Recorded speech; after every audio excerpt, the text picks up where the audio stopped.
야, 강태준! 너 공무원 직거리 하느라 목이 많이 탔나 보다. 옛날 생각나네? 너 내가 시키는 대로 막걸리 하나는 기가 막히게 받아왔잖아, 그치? 화려한 호텔 연회장, 수백 명의 동창이 모인 자리에서 300억대 자산가. 박치도가 비틀거리며 내 앞으로 다가왔습니다. 그의 손에는 노란 양은 주전자가 들려 있었죠. 박치도는 비열한 미소를 지으며 주전자를 번쩍 들어 올리고는 그대로 제 머리 위로 걸쭉한 막걸리를 쏟아부었죠. 누런 액체가 안경알을 타고 흘러내렸습니다. 셔츠기 사이로 쉰내 나는 찌꺼기가 서늘하게 파고드는 순간 저는 저도 모르게 어깨를 움츠리며 고개를 숙였습니다. 40년 전 그 끔찍했던 셔틀 시절의 몸짓이 저주처럼 튀어나온 것이었죠. 야, 이거 찍어서 단톡방에 다 올려라! 셔틀은 늙어도 셔틀이라니까! 박치도의 외침에 몇몇이 휴대폰 플래시를 터뜨렸습니다. 찰칵거리는 소리와 함께 제 굴욕이 실시간으로 박제되고 있었죠. 안경이 바닥에 떨어져 쨍그랑 소리를 내며 박살났습니다. 하지만 저는 닥지도 화를 내지도 않았습니다. 대신 막걸리에 젖어가는 시계를 확인했죠. 8시 59분. 지도야, 1분 남았다. 네가 아끼는 그 돈들은 오늘이 마지막 인사일 거다. 이들에겐 과연 무슨 일이 있었던 걸까요? 구독, 좋아요 한번 부탁드리고 지금 사연 시작합니다. 1985년의 여름은 유독 길고 잔인했습니다. 경기도 변두리의 작은 중학교, 제 기억 속의 그 시절은 상큼한 풀냄새가 아니라 코끝을 찌르는 시큼한 막걸리 쉰내로 가득 차 있습니다. 당시 박치도의 아버지는 동네 만석군이었고 저희 아버지는 그 집 과수원에서 허리가 굽도록 일하던 소장농이었죠. 박치도는 교실의 제왕이었습니다. 그는 점심시간마다 제 손에 양은 주전자를 쥐어주며 담장을 넘으라고 명령했습니다. 10분이다. 늦으면 알지? 주전자 대신 내 대가리가 깨지는 거야. 왕복 2km 거리를 숨이 턱 밑까지 차오르도록 뛰었습니다. 흙먼지를 뒤집어 쓰고 받아온 막걸리를 건네면 치도는 꼭 반잔 정도를 남겨 제 신발등에 뿌렸습니다. 고생했으니까 너도 한입 해. 소장농 아들답게 바닥이나 할자 먹으라고 임마. 친구들의 낄낄거리는 웃음소리 속에서 저는 주먹을 꽉 쥐고 바닥만 보았습니다. 하지만 진짜 지옥은 그 다음 날이었습니다. 시장에서 나무를 팔던 어머니가 한 달 식비를 아껴 제게 새 책가방을 사주신 날이었죠. 비닐 냄새도 가시지 않은 그 빳빳한 가방을 메고 등교한 저를 보고 치도는 눈을 가늘게 떴습니다. 야, 거지 새끼가 가방만 번지르르 하네? 재수없게. 치도는 제가 받아온 막걸리를 제 가방 안에 통째로 부어버렸습니다. 어머니가 정성스레 싸주신 도시락 위로 새 공책 위로 누런 막걸리가 폭포처럼 쏟아졌습니다. 쉰내가 진동하는 가방을 품에 안고 빗속을 걸어오던 그날 저는 집 대문 앞에서 한참을 서 있었습니다. 어머니가 이 냄새를 맡으면 얼마나 가슴이 찢어지실지 잘 알았기 때문이죠. 결국 저는 빗물에 가방을 씻어내며 소리 없이 울었습니다. 언젠가 네가 가진 그 돈줄을 내가 직접 끊어버리겠다는 도끼 어린 맹세와 함께 말입니다. 그로부터 40년이 흐른 지금 박치도는 여전히 그 시절의 괴물로 남아 있었습니다. 그는 프랜차이즈 대표라는 명함을 달고 강남에 건물을 올렸지만 가맹점주들의 피눈물을 짜내어 제 배를 채우는 방식은 예전이나 지금이나 똑같았습니다. 사실 이번 동창회에 오기 전 저는 국세청 내부에서 엄청난 압박을 받았습니다. 강 팀장, 박치도는 정치권 인맥이 보통이 아니야. 퇴직 1년 남기고 왜 사서 고생이야? 이거 건드리면 팀장님 퇴직금도 날아갈 수 있어. 가족들조차 이제 그만 정년퇴직이나 하라며 만류했습니다. 하지만 박치도에게 전 재산을 뺏기고 스스로 목숨을 끊으려 했던 어느 가맹점주의 편지를 읽은 날 저는 결심했습니다. 제 33년 공직 생활을 모두 걸고서라도 이 쉰내 나는 악연을 끝내겠다고 말이죠. 막걸리가 뚝뚝 떨어지는 제 얼굴을 보며 박치도는 더욱 기세등등하게 떠들었습니다. 야, 강태준, 너 국세청 핫바지라며? 내가 말이야, 이번에 세무조사 나올 거 미리 알고 담당자들한테 돈 좀 먹였거든. 걔들이 내 앞에서 굽신거리는데 얼마나 우습던지. 너도 내 밑으로 들어올래? 박치도의 오만한 웃음소리가 연회장에 가득 찼습니다. 친구들은 제 눈치를 보며 수군거렸죠. 태준아, 그냥 사과하고 한 잔 받아라. 사회가 원래 그런 거 아니냐? 하지만 저는 안경 너머로 박치도를 똑바로 응시했습니다. 막걸리 찌꺼기가 눈가에 말라붙어 시야가 흐릿했지만 제 마음속 정의의 저울은 그 어느 때보다 선명했습니다. 바로 그 순간이었습니다. 9시 정각. 호텔 연회장의 웅장한 금색 문이 마치 거대한 성벽이 허물어지듯 양옆으로 폭발하듯 열렸습니다. 정적을 깨고 들어온 것은 화려한 축하객이 아니었죠. 짙은 남색 정장에 날카로운 눈빛을 한 사내들, 그리고 가슴팍에 금색 국세청 배지를 단 요원 10댓 명이 군대 같은 질서로 연회장을 장악했습니다. 서울지방국세청 조사 3국입니다. 박치도 씨, 당신을 조세범 처벌법 위반 및 특정경제범죄 가중처벌 혐의로 긴급조사 착수합니다. 제일 앞에 선 김요원이 서늘한 목소리로 영장을 펼쳐 보였습니다. 연회장은 순식간에 아수라장이 되었죠. 비명이 터지고 와인잔이 바닥에 떨어져 박살났습니다. 하지만 가장 볼만한 것은 제 앞에 서 있던 박치도의 얼굴이었습니다. 막걸리 주전자를 든 채 승리감에 취해 있던 그의 표정은 마치 단단한 해머로 얻어맞은 유리창처럼 순식간에 산산조각이 났습니다. 뭐야? 너네 지금 누군 줄 알고 여기가 어디라고 들어와. 나 박치도야. 너네 국장이 나랑 어제도 형, 동생 하면서. 박치도는 여전히 현실을 부정하며 주전자를 휘둘렀습니다. 하지만 그의 목소리는 갈수록 힘없이 떨리고 있었죠. 저는 머리카락에서 뚝뚝 떨어지는 막걸리를 손수건으로 천천히, 아주 천천히 닦아냈습니다. 그리고 안경을 다시 고쳤으며 박치도에게 한 걸음 다가갔습니다. 막걸리 쉰내가 진동하는 제 어깨가 박치도의 값비싼 실크 넥타이에 닿았지만 그는 피할 생각조차 못한 채 얼어붙어 있었습니다. 치도야, 네가 말한 그 국장님?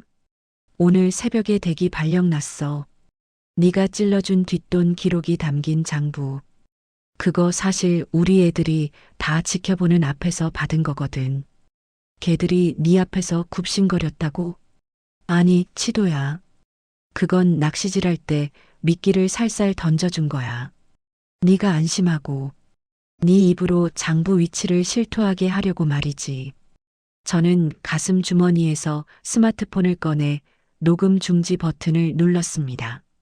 방금 전 그가 동창들 앞에서 자랑스럽게 떠들었던 탈세 수법, 뇌물공여, 그리고 비밀 감고의 존재가 고스란히 담긴 60분간의 기록. 박치도의 눈동자가 미친 듯이 흔들렸습니다. 그는 이제 제가 알던 그 포식자가 아니었습니다. 덫에 걸려 헐떡이는 쥐새끼에 불과했죠. 너, 강태준, 너 진짜 만년과장 아니었어? 동창 명부에는 분명히. 아, 그거 내가 일부러 수정한 거야. 잠입수사할 때 직급을 속이는 건 기본이거든. 나 서울청 조사 3팀장 강태준이야. 네가 40년 동안 셔틀이라고 부르며 짓밟던 그놈이 너 재산을 단돈 1원 한 장 남김없이 털어갈 저승사자로 돌아온 거지. 주변에 있던 동창들은 숨소리조차 내지 못한 채 이 광경을 지켜보았습니다. 저를 동정하거나 무시하던 눈빛들은 경외심과 공포로 뒤바뀌어 있었죠. 박치도는 바들바들 떨리는 손으로 제 멱살을 잡으려 했지만 요원들에 의해 단번에 제 앞당에 테이블 위로 엎어졌습니다. 쨍그랑 마이너스 소리와 함께 그가 들고 있던 양은 주전자가 바닥을 굴러 막걸리를 사방에 뿌렸습니다. 이거 내가 누군 줄 알아? 나 300억 자산가야. 변호사 불러. 당장. 박치도가 비명을 질렀지만 저는 차갑게 미소 지었습니다. 300억? 아니, 이제 곧 빵원이 될 거야. 너가 가맹점주들 고열 짜서 모은 그 돈, 차명으로 돌려놓은 빌딩들, 해외로 빼돌린 비자금. 우리가 어제 새벽에 전부 동결 조치 끝냈거든. 지금 너 통장에는 잔고가 10원 한 장 없을 거다. 아, 물론 너 변호사 수임료 줄 돈도 없을 거고. 박치도의 얼굴이 순식간에 흑빛으로 변했습니다. 그는 믿을 수 없다는 듯 허공을 향해 손을 휘저었죠. 저는 그의 귓가에 대고 낮고 단호한 어조로 마지막 사형 선고를 내렸습니다. 치도야, 40년 전에 너가 내 가방에 부었던 그 막걸리. 그 쉰내가 내 인생을 바꿨어. 넌 장난이었겠지만 나는 그 냄새를 지우려고 평생을 법과 장부 속에 살았거든. 오늘 너가 내 머리에 부은 이 마지막 막걸리. 이게 너 인생의 가장 비싼 대가가 될 거다. 박치도는 결국 다리에 힘이 풀린 듯 바닥에 주저앉았습니다. 요원들이 그를 일으켜 세워 연회장 밖으로 끌고 나갔습니다. 수갑이 채워지는 차가운 금속음이 정적을 깨뜨렸죠. 저는 젖은 정장 상의를 벗어 의자에 걸쳐두고 민수가 건네준 물 한 잔을 단숨에 들이켰습니다. 40년 묵은 체증이 씻겨 내려가는 듯한 시원함이었습니다. 하지만 이것은 시작에 불과했습니다. 이제부터 박치도가 쌓아 올린 탐욕의 성체를 뿌리째 뽑아버릴 차례였으니까요. 저는 요원들에게 고개를 끄덕였습니다. 자, 이동합시다. 박 대표 사무실 금고 열러 가야지. 호텔 연회장에서 연행되는 박치도의 비명소리가 복도 끝으로 사라지자 저는 곧바로 국세청 정예요원들과 함께 강남구 신사동에 위치한 박치도의 프랜차이즈 본사 사옥으로 향했습니다. 치도 푸드빌리지. 화려한 통유리 외벽과 대리석 바닥으로 치장된 그곳은 가맹점주들의 피눈물로 세워진 탐욕의 성체였죠. 오밤중에 들이닥친 국세청 조사관들의 모습에 야간 근무 중이던 직원들은 사색이 되어 물러났습니다. 저는 곧장 7층 대표이사실로 향했습니다. 육중한 지문 인식 도어를 지나자 박치도의 오만한 취향이 고스란히 드러나는 집무실이 나타났습니다. 한 점에 수천만 원을 호가한다는 그림들과 수입 명품 가구들이 즐비했지만 제 눈이 향한 곳은 책상 뒤편에 걸린 거대한 대형 액자였습니다. 치우세요. 제 명령에 요원들이 액자를 떼어내자 벽면 속에 매립된 최첨단 전자 금고가 모습을 드러냈습니다. 박치도가 아까 동창회에서 술김에 자랑했던 자신의 전 재산과 비밀이 담겨 있다는 바로 그 철갑 광고였죠. 팀장님, 암호 체계가 복잡합니다. 강제로 개방하려면 시간이 좀 걸릴 것 같습니다. 디지털 포렌식 전문가인 이 주무관이 난감한 듯 말했습니다. 하지만 저는 이미 답을 알고 있었습니다. 박치도 같은 인간들은 의외로 단순하고 잔인한 구석이 있거든요. 저는 금고 패드 앞에 서서 망설임 없이 번호를 입력했습니다. 0825 띠리릭. 경쾌한 기계음과 함께 금고의 육중한 문이 열렸습니다. 지켜보던 요원들 사이에서 짧은 탄성이 터져나왔죠. 이 주무관이 놀란 눈으로 저를 바라봤습니다. 팀장님, 이 번호를 어떻게? 08이요. 우리가 중학교에 입학해서 박치도한테 처음으로 셔틀 노릇을 시작했던 날짜야. 그놈은 자기가 남을 짓밟고 일어선 그 순간을 승리의 훈장처럼 여기는 놈이니까 암호조차 그 지옥 같은 기억에 묶어놨을 줄 알았지. 금고 안에는 수천만 원권 수표 뭉치와 골드바, 그리고 무기명 채권들이 꽉 들어차 있었습니다. 하지만 그 금덩어리들보다 더 가치 있는 것은 금고 안쪽 깊숙한 곳에 숨겨진 낡은 가죽 수첩 하나였습니다. 바로 박치도의 비밀 이중 장부였죠. 저는 장갑을 낀 손으로 수첩을 넘겼습니다.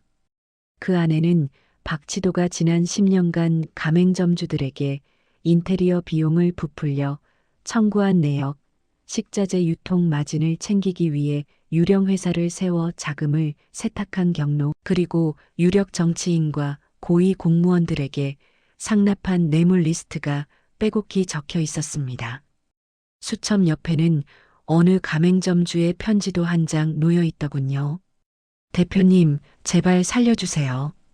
아들 병원비라도 남겨주시면 안 되겠습니까? 그 편지 위에 박치도의 친필로 이렇게 적혀 있었습니다. 무시할 것. 계약 해지 통보 후 법적 대응. 그 글자를 보는 순간 가슴 속에서 뜨거운 불덩이가 치밀어 올랐습니다. 40년 전 제가 막걸리를 받아오지 못했을 때 박치도가 짓던 그 표정이 이 글자 위에 겹쳐 보였죠. 이 주무관, 지금 즉시 국세청 전산망에 입력해서 전 자산 압류 조치하세요. 지인 명의로 된 부동산도 실소유주 확인 절차 거쳐서 예외 없이 동결시킵니다. 단돈 1원 한 장도 세탁하지 못하게 막으세요. 저는 금고 옆에 놓인 박치도의 사진을 내려다봤습니다. 사진 속 그는 비싼 와인잔을 들고 세상을 다 가진 듯 웃고 있었죠. 박치도, 너가 쌓아 올린 이 300억짜리 모래성. 내가 얼마나 철저하게 무너뜨리는지 똑똑히 지켜봐라. 세금은 정직한 사람에겐 권리지만 너 같은 놈에겐 세상에서 가장 무거운 단두대가 될 테니까. 저는 압수수색 박스에 비밀 장부를 직접 담았습니다. 40년 전 막걸리에 젖어 쉰내가 나던 제 가방보다 훨씬 가벼웠지만 그 안에 담긴 무게는 박치도의 낡은 인생을 통째로 짓눌러버리기에 충분했습니다. 창밖으로 강남의 화려한 야경이 펼쳐졌습니다. 박치도는 저 불빛들 중 상당수가 자기 것이라 믿었겠지만 내일 아침 해가 뜨면 그는 대한민국에서 가장 빚이 많은 거지가 되어 있을 것입니다. 다음 날 아침 대한민국 모든 포털 사이트의 실시간 검색어와 뉴스 사회면은 치도, 푸드빌리지와 박치도의 이름으로 도배되었습니다.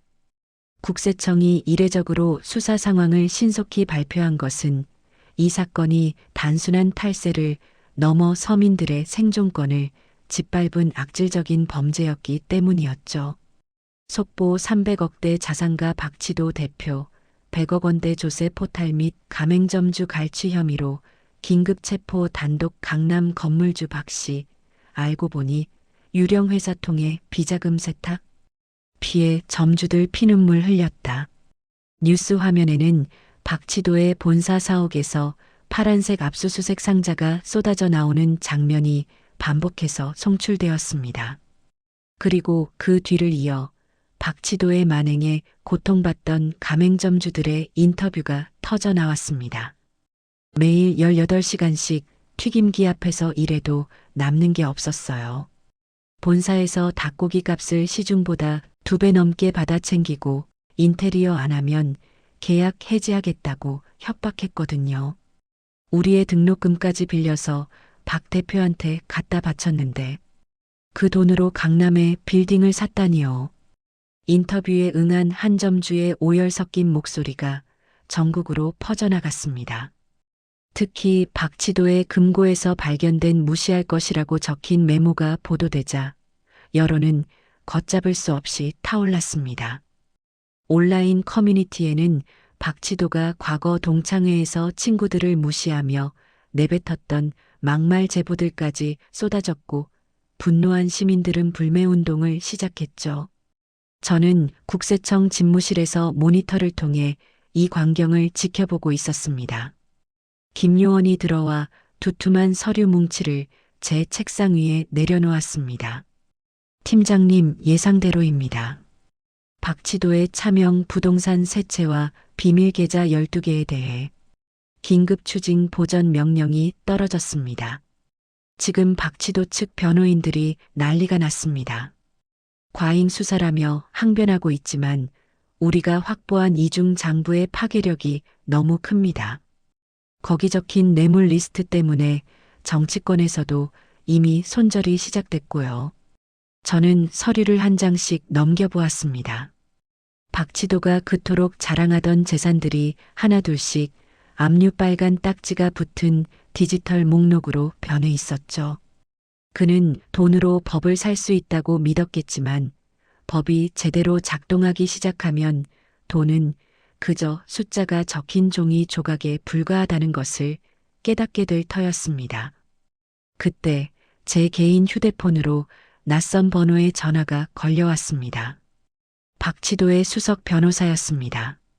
강 팀장님, 박 대표님이 많이 반성하고 계십니다.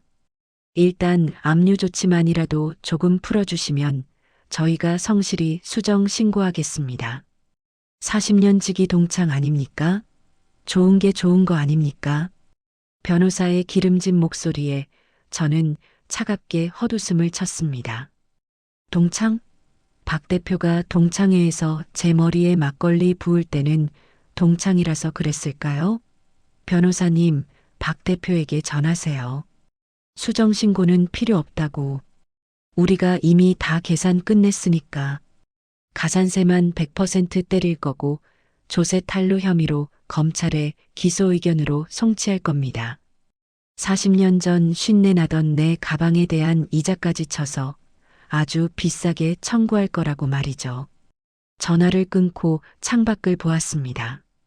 박치도의 건물 전광판에는 여전히 그가 환하게 웃고 있는 광고가 나오고 있었지만 그 빛은 이미 발해가고 있었죠. 가맹점주들은 이제 본사 앞에 모여 집단 소송을 외치고 있었고 박치도가 성이라고 믿었던 그 건물들은 이제 그의 죄를 증명하는 거대한 무덤이 될 것이었습니다. 자, 이제 유치장에 계신 박 대표님 뵈러 가야지. 재산이 영원이 됐다는 소식을 직접 전해드리는 게 친구로서 예우 아니겠어? 저는 막걸리 자국이 지워진 깨끗한 정장 상의를 걸치고 자리에서 일어났습니다. 40년 전 비를 맞으며 걷던 소년의 어깨에 내리쬐던 차가운 시선이 이제는 뜨거운 정의의 불길이 되어 악치도를 향하고 있었습니다. 서울 중부경찰서 유치장의 공기는 무겁고 눅눅했습니다. 화려한 호텔 연회장의 샹들리에 아래서 막걸리 주전자를 휘두르며 거드름을 피우던 300억 자산가 박치도는 이제 그곳에 없었죠. 대신 그 자리에는 구멍난 양말에 무릎 나온 유치장복을 입고 초점 없는 눈으로 시멘트 벽을 바라보고 있는 한 남자가 있을 뿐이었습니다. 철창 너머로 제가 모습을 드러내자 박치도가 마치 전기에 감긴 듯 용수철처럼 튀어 올랐습니다. 불과 며칠 새 10년은 늙어버린 듯한 얼굴. 기름기가 흐르던 머리카락은 헝클어져 있었고 그에게선 비싼 향수 냄새 대신 찌든 땀 냄새와 비굴한 악취가 났습니다. 강태준, 너 이 개새끼, 당장 이거 안 풀어? 우리 변호사가 그러는데 너 이거 권력 남용이야. 내가 국세청에 민원 넣고 신문에 대문짝만하게 낼 줄 알아. 박치도는 철창을 붙잡고 짐승처럼 울부짖었습니다. 저는 아무 말 없이 면회용 의자에 앉아 서류 봉투 하나를 탁자 위에 올려놓았습니다. 그리고 차분하게 아주 낮은 목소리로 입을 열었죠. 치도야, 목소리 좀 낮춰. 안 그래도 오늘 아침에 너 혈압 올릴 소식이 한 보따리니까. 저는 봉투에서 서류 한 장을 꺼내 아크릴판에 붙였습니다. 자산 압류 및 보전 처분 통지서라는 굵은 글씨가 박치도의 눈에 박혔습니다. 이게 뭐야? 이게 뭐냐고. 말 그대로야. 너가 차명으로 돌려놓은 강남 빌딩 2채. 어제 오후 4시부로 국가에 압류됐어. 그리고 너 법인 계좌랑 개인 비자금 통장 12개. 이미 잔고 동결 끝났고. 아, 참. 내가 제일 아끼던 서초동 80평 아파트 있지? 거기도 방금 빨간 딱지 붙었을 거다. 너 와이프랑 애들이 길바닥으로 쫓겨나는 건 이제 시간 문제라는 소리지. 박치도의 눈동자가 미친 듯이 흔들렸습니다. 그는 고개를 저으며 현실을 부정하려 애썼죠. 거짓말이야. 그럴 리 없어. 내 변호사가. 내 돈이 어떻게. 너 변호사? 그 양반 아까 사임계 냈어. 수임료 줄 통장이 묶였는데 누가 널 변호해 주겠니? 아, 그리고 하나 더. 너가 뇌물 줬던 그 국장님 있지? 그 사람 검찰 조사받으면서 너가 시켰다고 다 풀었더라.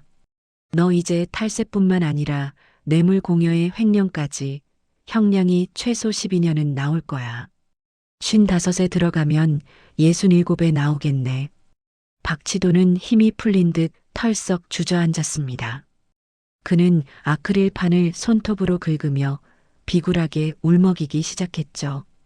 태준아, 태준아, 제발. 우리가 동창이잖아.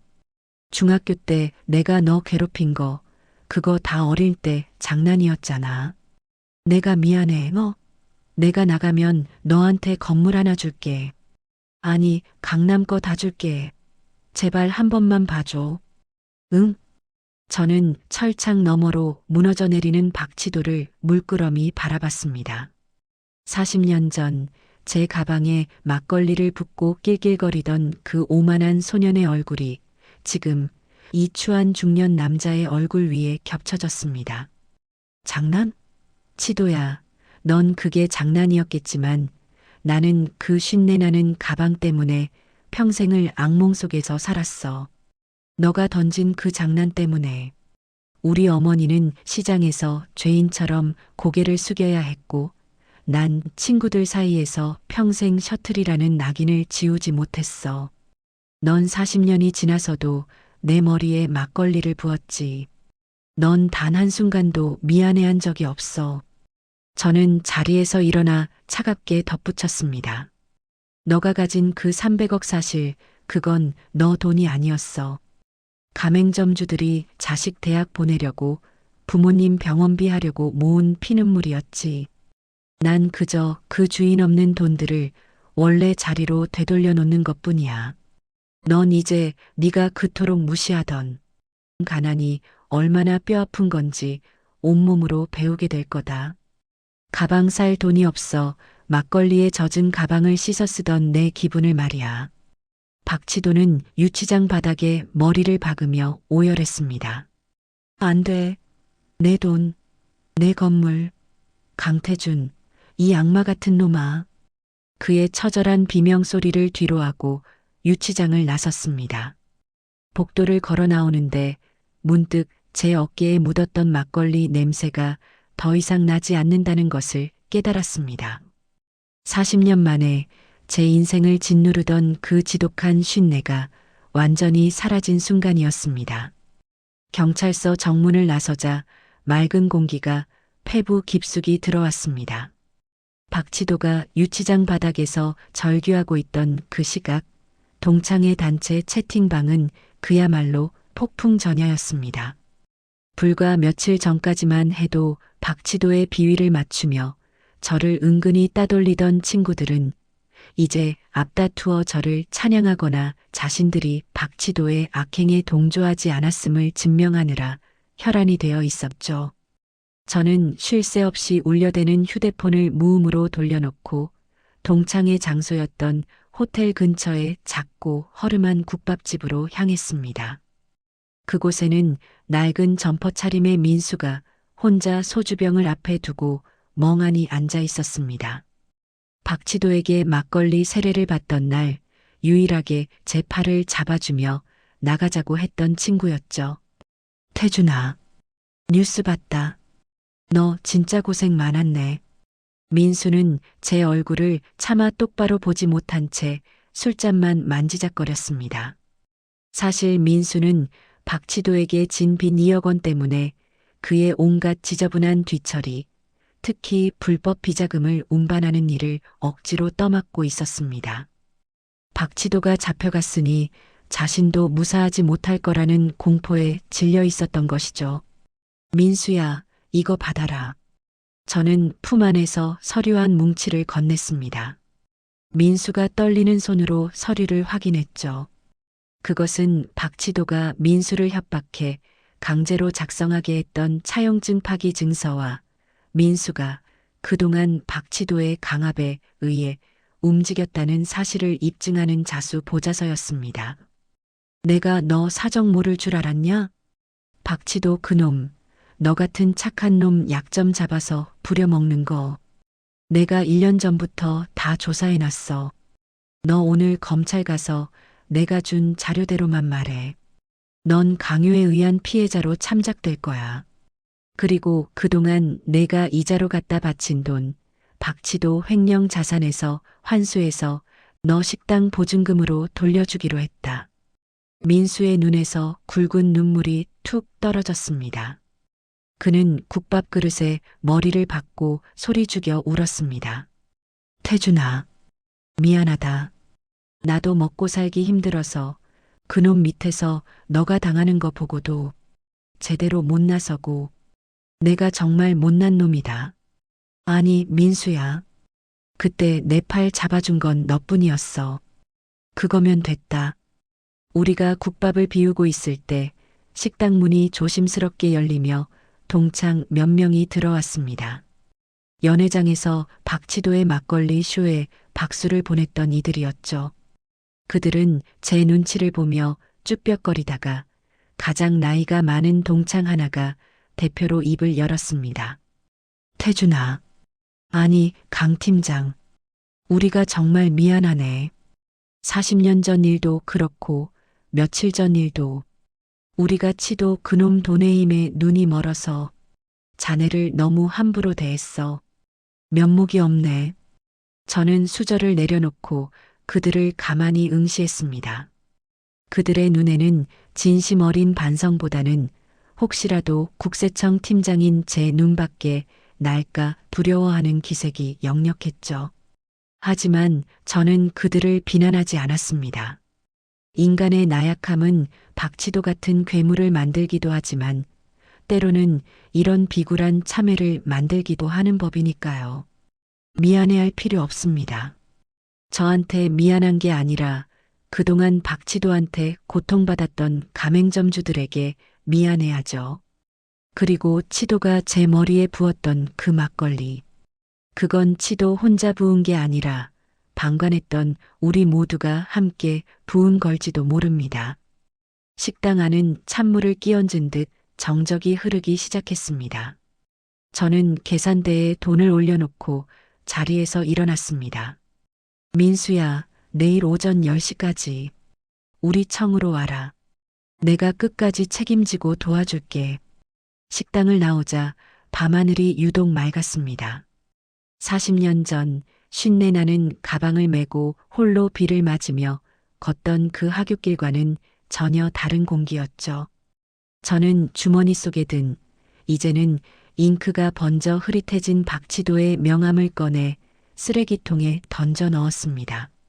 이제 남은 건 법정에서의 마지막 심판, 그리고 제가 33년 넘게 몸담았던 공직 생활의 명예로운 퇴장이었습니다. 서울중앙지방법원 형사 제11호 법정. 한때 300억 자산가로 군림하며 세상을 발 아래 두었던 박치도가 피고인 수의를 입고 나타났습니다. 며칠 사이 검은 머리칼 사이로 백발이 듬성듬성 올라온 그의 모습은 처참했습니다. 방청석은 그에게 전 재산을 갈취당한 가맹점주들과 사건의 결말을 보러 온 동창들로 가득 찼죠.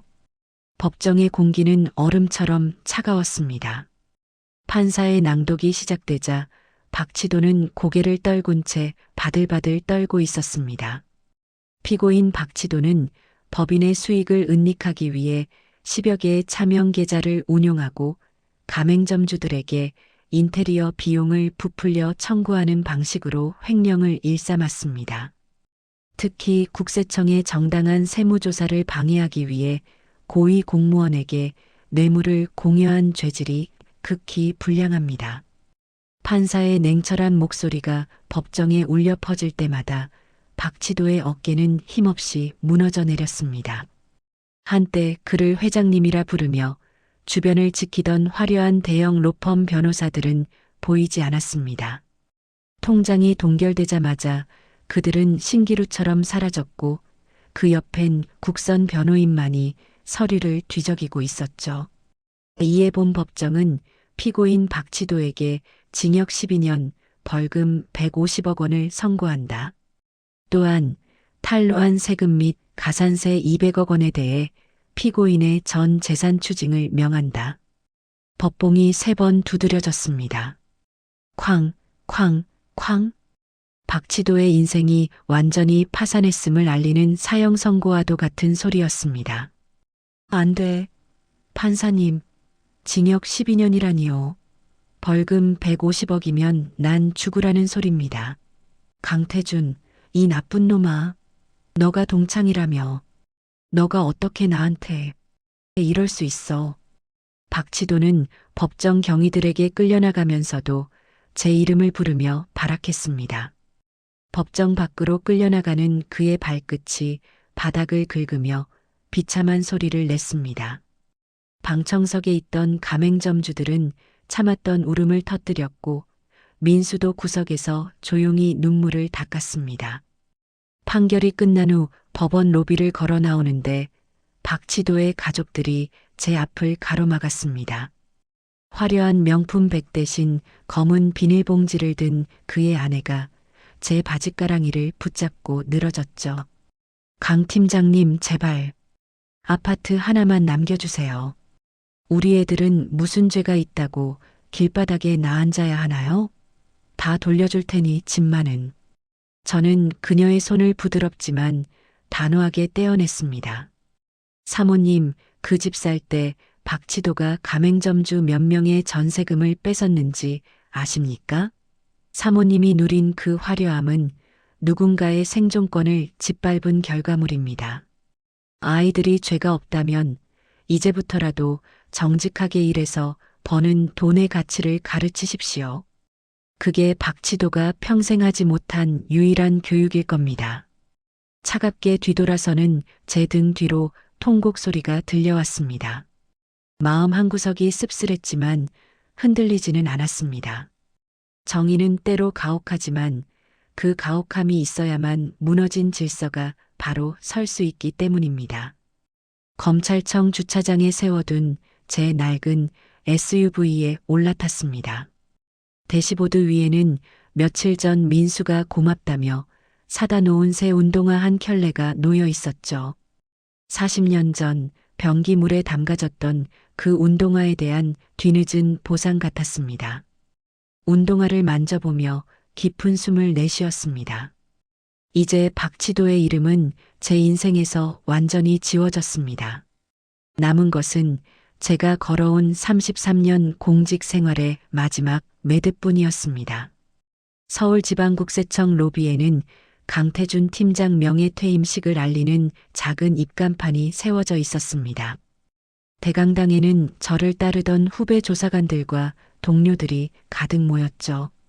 33년 그 긴 세월의 마침표를 찍는 순간이었습니다.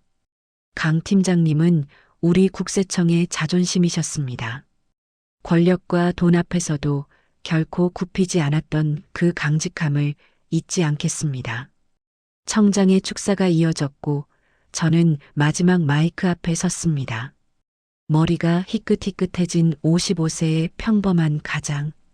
저는 준비해온 원고 대신 가슴속에 묻어두었던 진심을 꺼냈습니다.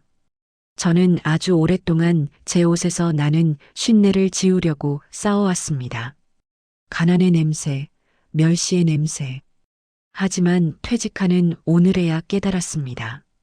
우리가 진정으로 지워야 할 것은 가난의 냄새가 아니라 부정한 부에서 나는 악취라는 것을요. 여러분, 장부 뒤에 숨겨진 사람의 눈물을 볼 수 있는 조사관이 되어 주십시오. 그것이 우리가 이 자리에 있는 유일한 이유입니다. 후배들의 뜨거운 박수 소리를 뒤로하고 저는 청사 정문을 나섰습니다. 제 책상의 소품들은 이미 작은 박스 하나에 다 담겨 있었죠. 정문 밖에는 민수가 낡은 트럭을 세워놓고 기다리고 있었습니다.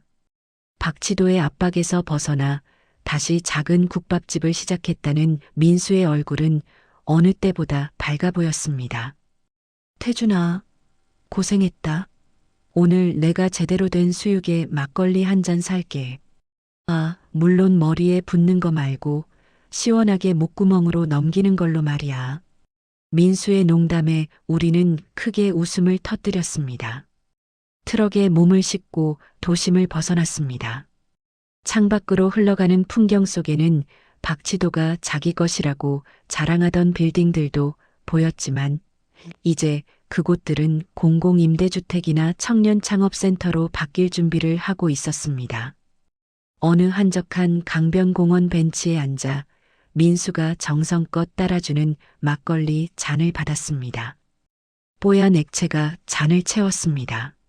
40년 전 그토록 끔찍했던 그 막걸리 냄새가 신기하게도 오늘은 구수하게만 느껴졌습니다.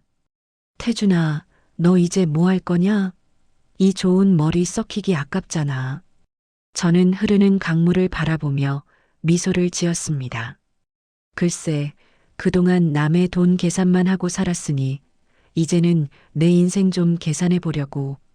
법률구조공단 같은 데서 탈세 피해자들 돕는 상담이나 해줄까봐. 억울한 쉰내 나는 사람들, 내가 세상에서 제일 잘 알잖아. 우리는 잔을 부딪혔습니다.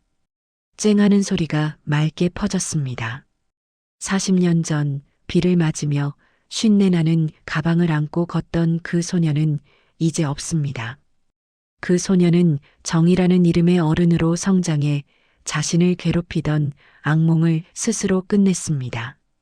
제 머리 위로 쏟아졌던 막걸리는 저를 더럽힌 게 아니라 제 영혼을 단단하게 씻겨준 세례였습니다. 서산으로 넘어가는 노을이 강물을 붉게 물들였습니다. 아름다운 저녁이었습니다. 저는 이제야 비로소 진정한 평화 속에 발을 내디뎠습니다. 쉰내는 사라졌고 제 인생에는 이제 사람 냄새가 나기 시작했습니다. 오늘 사연은 여기까지입니다. 300억 자산가에서 한순간에 알거지가 된 박치도. 남의 눈에 피눈물 흘리게 한 대가는 이토록 처절했습니다. 정의는 늦게 올지언정 결코 길을 잃지 않는 법이죠. 오늘 사이다 복수국이 즐거우셨다면 구독과 좋아요 부탁드립니다. 여러분의 응원이 더 시원한 사연을 만듭니다. 감사합니다.